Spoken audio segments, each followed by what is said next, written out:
Tasty तेरो खिल्ली उडाको खिल्ली उडाको मिठो भएर झन् भन्छु एक कुकर भात सकिदिन्छु होला म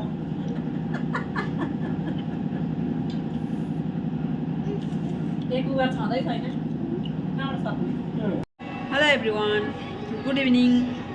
आज चाहिँ म एउटा कन्टेन्ट लिएर आइरहेको छु। आजको कन्टेन्ट चाहिँ म के भन्दाखेरि चाहिँ आज चाहिँ मलाई पोटा कलेजो खानु मन लागेर मैले चाहिँ बुढालाई भने पोटा कलेजो लिएर आऊ, आज म पोटा कलेजो बनाउँछु। मैले भिडियोमा पनि देखेको थियो होइन यो रेसिपी चाहिँ, त्यही भएर म त्यो रेसिपीको अनुसार नै म अब बनाउनु गइरहेको छु। अब कस्तो हुँदो रहेछ मलाई पनि टेस्ट गर्नु मन लाग्यो, त्यो भिडियो हेरेर चाहिँ एकदम खौ लागेर चाहिँ मलाई पनि बनाउनु मन लाग्यो गाइज हो। र म पनि त्यसरी नै अब त्यही अनुसारले रेसिपी बनाएर चाहिँ म आज पोटा कलेजो बनाएर चाहिँ खाने हो। आज बेलुका चाहिँ हामी चाहिँ एकदम मैले कालो दाल बनाएको छु, भात बनाएको छु, अब पोटा कलेजो बनाउनु गइरहेको छु। अब त्यसको मसला ससला रेडी गर्दा ओर्दा म बनाएर चाहिँ आज चाहिँ हाम्रो बेलुकाको चाहिँ पोटा कलेजोको मुखबाङ भिडियो हेर्नु होला गाइज। आजको भिडियो एकदम नछुटाइकन के कसो हुन्छ हेर्दै गर्नु होला है गाइज। यी पोटा कलेजो चाहिँ मैले अघि नै ल्याएर पनि मजाले गरम पानीमा धुइउरी मजाले यत्रो यत्रो पिस बनाएर चाहिँ काटेर यहाँ रेडी बनाएको छु। यो पोटा कलेजो चाहिँ हाम्रो चाहिँ हाफ केजी हो, 500 ग्राम। यहाँ अब यसको लागि चाहिँ मसला रेडी गर्नु गइरहेको छु। मसला चाहिँ यस्तो धनियाँ, जिरा, काली मिर्च, यो सुक्खा खुर्सानी र यसमा चाहिँ अब अदुवा लसुन हालेर चाहिँ अब पेस्ट बनाउनु पर्ने छ। र अब प्याज कटिङहरू चाहिँ भएको छैन, पहिला यो मिक्सीमा यो मसला चाहिँ रेडी गरिहाल्ने र प्याज कटिङ गरेर चाहिँ यो बनाउने हो गाइज। अब चाहिँ म पोटा कलेजो बनाउनु गइरहेको छु। हेर्नुहोस् यहाँ कराईमा चाहिँ मैले सरसोको तेल हालिसकेँ, यहाँ प्याज पनि कटिङ गरेर राखेँ, प्याज टमाटर मसला त अघि नै रेडी भएको, मैले अघि नै रेडी भएको मतलब रेडी गर्न आँटेँ। त्यो मसला पनि यहाँ रेडी भइसक्यो हो। पोटा कलेजो त्यहाँ छ। अब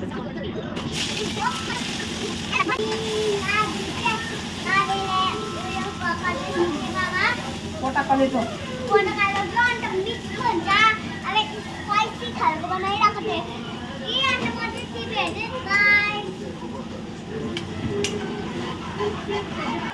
पाउडर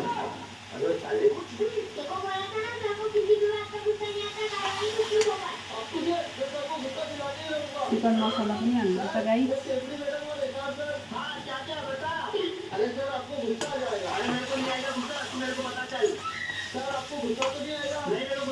कस्तो हुँदाखेरि गाइस आज चाहिँ म यसरी बनाएर खान्छु पोटा कलेजो। अब हेरौँ मसलालाई पाक्नु दिउँ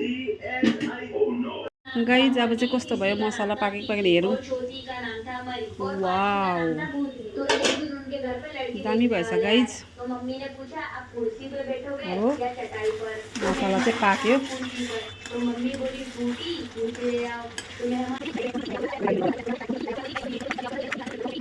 यो मजाले मिक्स भएपछि चाहिँ गाइस लो फ्लेममा चाहिँ छोडिदिनुपर्छ यो पाक्नु।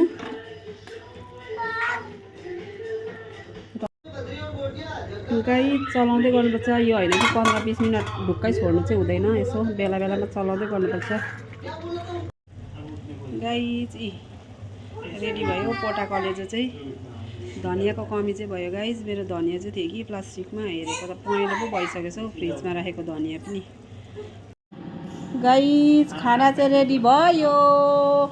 यो चाहिँ हो मेरो बुढाको खाना, हेर्नुहोस्। बुढाको चाहिँ ब्राउन राइस, हाम्रो चाहिँ वाइट हो आमा छोरी। पोटा कलेजो चाहिँ हेर्नुहोस् त यहाँ डल्ले अब खाने हो। चलो गाइस अब हम लोग खाना खा रहे हैं डल्ले के साथ।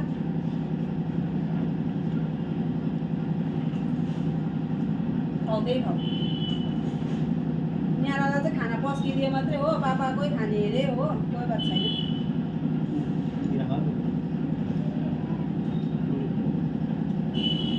पोटा कलेजो मुखबाङ भिडियो गाइस। कस्तो भएछ पोटा कलेजो? दामी टेस्टी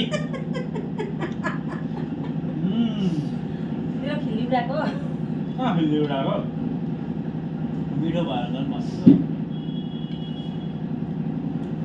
अहिलेसम्म जतिवटा खाएँ कलेजो मात्रै खाइरहेको छु, झाँदै त आएकै छैन है। कस्तो भएको बहिनी? बल्ल एउटा आयो भाइ। कस्तो मिठो भएछ है नलले चाहिँ यो रेसिपी चाहिँ मन पऱ्यो गाइस मलाई त्यो भिडियो हेरेर चाहिँ मैले पनि त्यही अनुसारले बनाएको थियो मिठो लाग्यो हेर्दा सेम क्वालिटी वाइज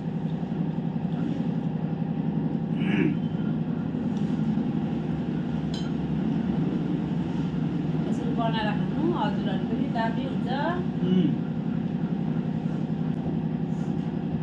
तिम्रो बुढा विदेशमा हो होइन तिम्रो बुढा विदेशमा हो तिमीसँग हिँड्ने भुस तिर्ने को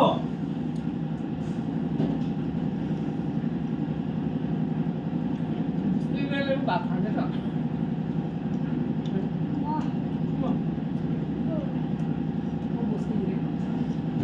मेरो भुस्तिग्रेले भात खाँदैछ भनेको गाइस आज चाहिँ एक कुकर भात सकिदिन्छु होला म